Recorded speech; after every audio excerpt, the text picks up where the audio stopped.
पुराना माहौल तो पुरानी यादें कि नहीं, पुराना माहौल पुरानी यादें। ये ऐसी सी बात है, किसी से ब्रेकअप कर लो और फिर हर शाम को जाकर के उसी कैफे में बैठा करो जहां डेटिंग करते थे, तो क्या होगा? वहां बैठ के रोगे और कुछ नहीं, टुप टुप टुप टुप कि what do you like with your T, tears. वहां चाय रखी हुई है और उसमें आंसू घोल के पी रही हैं, उसी टेबल पे बैठे हैं जहां वो बैठा करता था सामने। काहे को वहां पे सड़ रहे हो?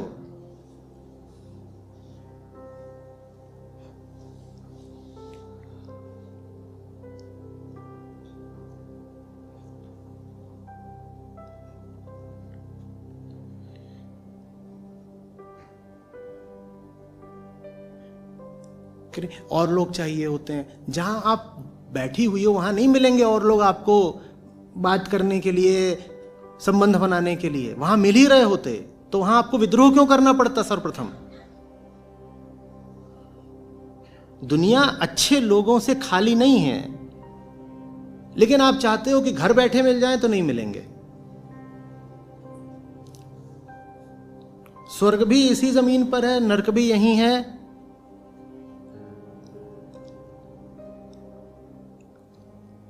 पर स्वर्ग तो खोजना पड़ता है, बाहर निकलना पड़ता है, कीमत चुकानी पड़ती है, तब मिलता है।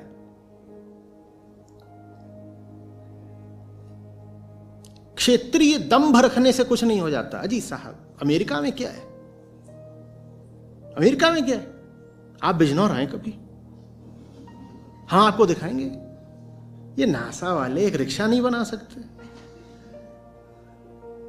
हम दिखाएंगे आपको।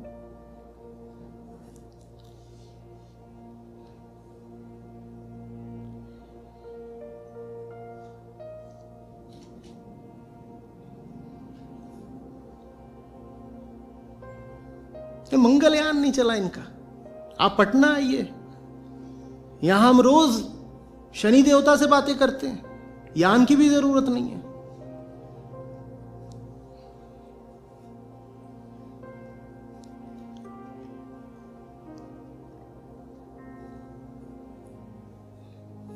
कुछ बहुत छोटी छोटी भौतिक बातें बोल रहा हूं। कुछ खेलना सीखिए, कोर्ट पे उतरोगे ना, ये जितनी इमोशनल रबिश होती है दिमाग से अपने आप हट जाती है। नहीं तो बैठे रोते रहो, और खास तौर पे महिलाओं में तो बहुत होता है। बैठे हुए हैं, सुबक रहे हैं, आंसू बहा रहे हैं, कोई घातक गजलें, गजब शायरी, ब्रेकअप का दर्द चल रहा है जबरदस्त। ये कोई संयोग भर नहीं है कि भारत में ये जो शेरो शायरी और गजल का सबसे स्वर्णिम युग था, यही वो युग था जब भारत भीतर से और कमजोर हुआ, खोखला हुआ और भारत पर अंग्रेजों ने कब्जा करा। क्योंकि वहां जो बात ही है वो अधिकांशतः चेतना को डुबोने वाली है और मन को आंसुओं में डुबोने वाली है।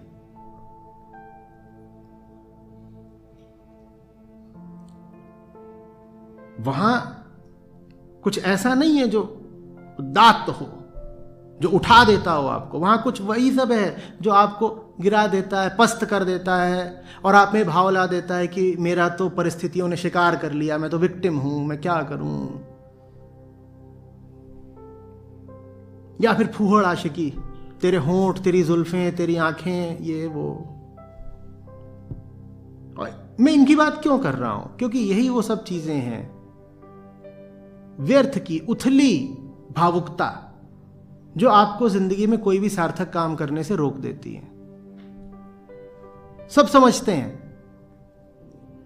पर कोई भाव है जो रोके दे रहा है। और कौन सा भाव है? ऐसे ही कोई भाव है, कैसे छोड़ दें। देखिए, आध्यात्मिकता और भावनात्मकता साथ साथ नहीं चल सकते, क्योंकि आध्यात्मिकता के केंद्र में बैठा है त्याग। छोड़ दो, त्याग। और भावुकता के केंद्र में यही बात बैठी है, कैसे छोड़ दें। नहीं छोड़ सकते तो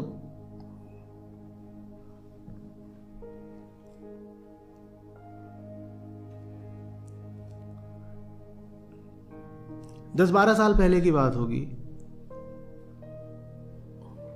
तो शनिवार को सुबह से सत्र हुआ करते थे पुराने बोध स्थल में। तो उसमें एक ये भी करते थे कि कुछ गाने लगा देते थे और समझने की कोशिश करते थे कि आम आदमी का मनोविज्ञान क्या होता है। तो उसमें एक दिन एक गाना लगाया, उसमें आशा पारिक थी पर्दे पर और वो सफ़ेद साड़ी में गा रही थी, ना कोई उमंग है ना कोई तरंग है, मेरी ज़िंदगी है क्या एक कटी पतंग है। मैं उसको ऐसे देख रहा हूँ। मैंने कहा ये जो सामने व्यक्ति है ये सेहत से मस्त लग रहा है, ठीक ठाक है, दिखने में सुंदर है, कद काठी अच्छी पाई है, साड़ी भी फटी वटी नहीं है, माने रुपया पैसा भी है, तो इसको तकलीफ़ क्या है ज़िंदगी में?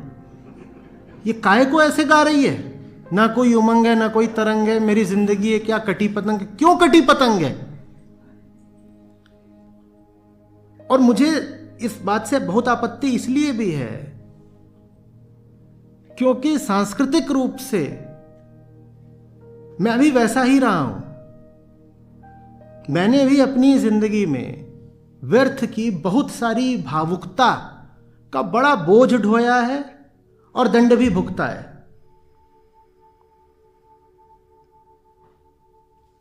और जब वो सब चल रहा होता है ना तो उसमें एक रस मिलता है, बड़ा रस रहता है। मेरी जिंदगी ये क्या एक कटी पतंग है। देखो मैं भी तो विक्टिम हूं, मेरे साथ गलत किया है, मेरे साथ जमाने ने वक्त ने कुछ गलत कर दिया है। अब मुंह ऐसा बना रखा है जैसे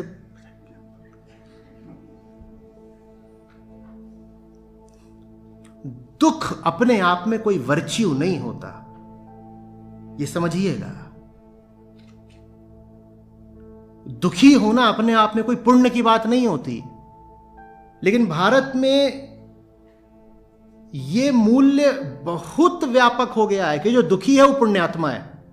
तो लोग अपने आप को पुण्यात्मा सिद्ध करने के लिए जबरदस्ती दुखी रहते हैं। और कोई हंसता हुआ मिल जाए कहते थे लफंगा, हंस रहा है।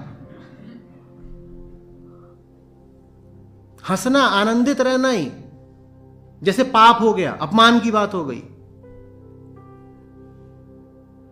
अब ऐसे ही समझ लो, हम यहां बैठे हुए हैं, ठीक, यहां पे कोई आकर के रोना शुरू कर दे, आपको कोई आपत्ति नहीं होगी, आपको बल्कि लगेगा देखो देखो देखो उसके शब्द रूंधे जा रहे हैं,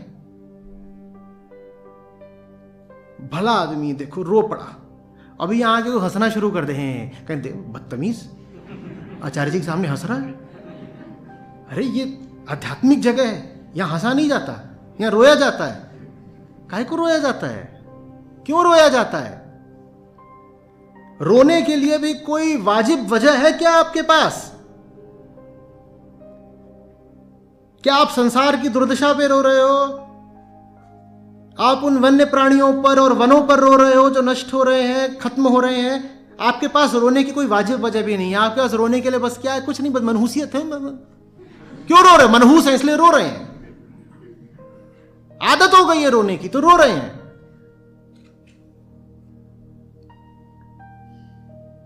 कोई ऊंचा कारण भी है रोने के लिए, भी कोई ऊंची वजह है क्या?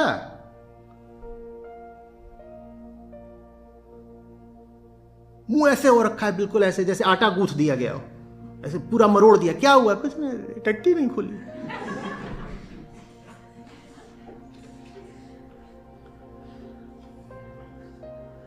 दुखिया दास कबीर है जागे और रोवे।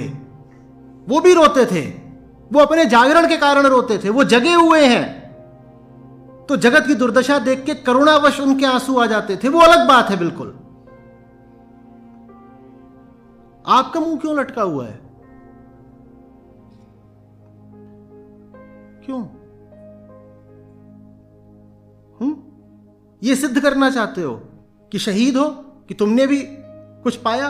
अरे शहीद वो होते हैं जो पहले लड़ाई में उतरते हैं। लड़ाई कोई लड़ी नहीं और शहादत का गर्व लेना चाहते हो। हजी साहब, वक्त करता जो वफा, आप हमारे होते, हम भी गैरों की तरह आपको प्यारे होते। वक्त करता जो वफा सीधे सीधे नहीं बोल रहा है, तू कमजोर आदमी है बुज़दिल। वक्त पे क्या इल्जाम डाल रहा है?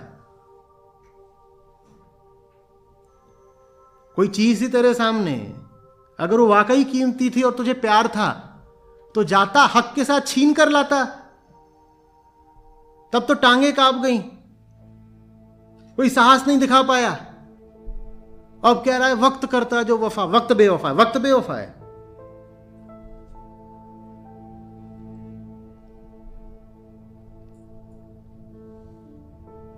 वक्त बेवफा है तो मुंह क्यों लटका हुआ है?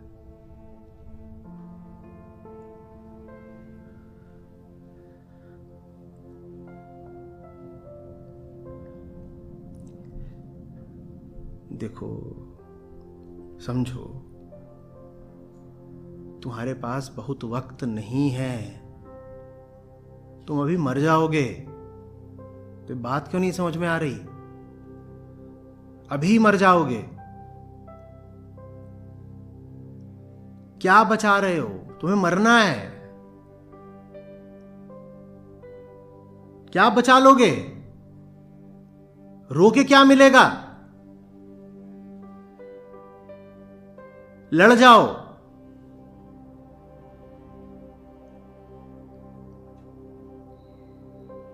और मरने से पहले जीने के लिए बहुत सारी माकूल और सुंदर वजहें हैं। तुम जबरदस्ती अपने आप को उनसे वंचित रख रहे हो, क्योंकि तुमको अपने पुराने गड्ढों में ही पड़े रहना है, वहीं जीना है, वहीं सड़ना है। वो गड्ढे मानसिक भी हैं और भौतिक भी। मन में जहां जी रहे हो उस जगह से बाहर आओ, और भौतिक रूप से भी जिस जगह पर जी रहे हो उस जगह से बाहर आओ।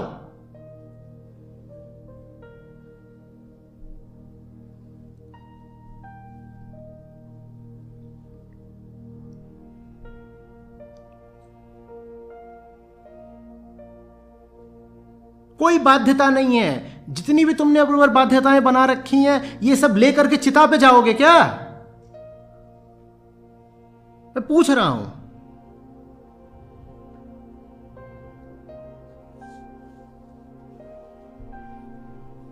देखिए, मेरी बात को समझिएगा, जल्दी से आपत्ति मत करने लगिएगा। ये सब बोझा ढोकर के क्या मिलना है? जीवन इतना कुछ है जो तुमको दे सकता है। तुम्हारे लिए क्यों जरूरी है अपने आप को उससे अलहदा रखना, वंचित रखना? क्यों जरूरी है, मैं पूछ रहा हूं। और फिर रोना, मेरी जिंदगी है क्या, एक कटी पतंग है, मैं सफेद साड़ी पहन के घूम रही हूं। हमने कहा था सफेद साड़ी पहनो, खुद पहनी ना तूने, अब रो मत या उतार दे। इतने वस्त्र हैं दुनिया में, इतने तरह के पहनावे हैं, तू कुछ भी पहन ले। तू सफेद साड़ी पहन के पहले तो घूम रही है फालतू, हमारा भी दिमाग खराब कर रही है, ऊपर से रो रही है। ऐसे ही रोना है तो कोने में जाके रो, कैमरे के सामने मत रो।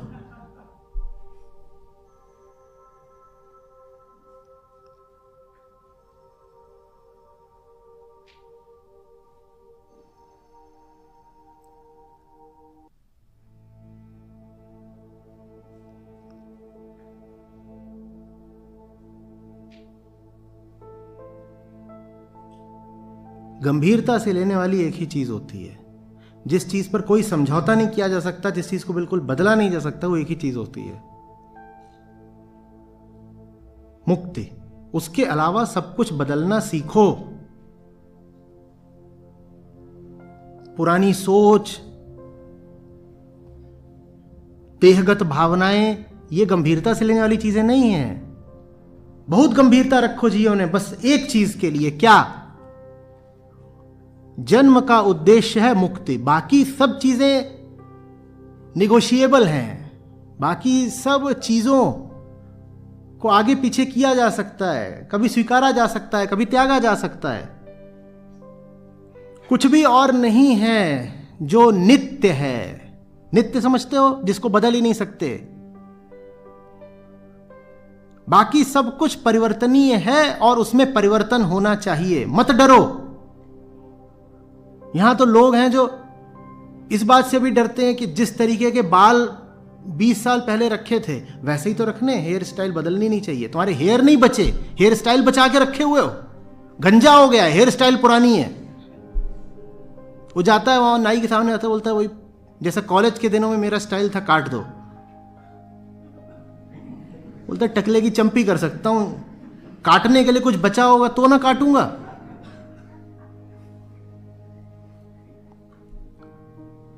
सब तो बदल रहा है, तुम बचाए क्या बैठे हो और क्या बचा ले जाओगे तुम? और यही दुख है, यही वेदांत की, यही बुद्ध की सीख है। जो बचाया नहीं जा सकता उसको बचाने की चेष्टा ही दुख है। और जब भी कोई व्यक्ति देखना जो बहुत दुख में सराबोर है, समझ लेना ये किसी ऐसी चीज को बचाने की कोशिश कर रहा है जो बचाई जा ही नहीं सकती।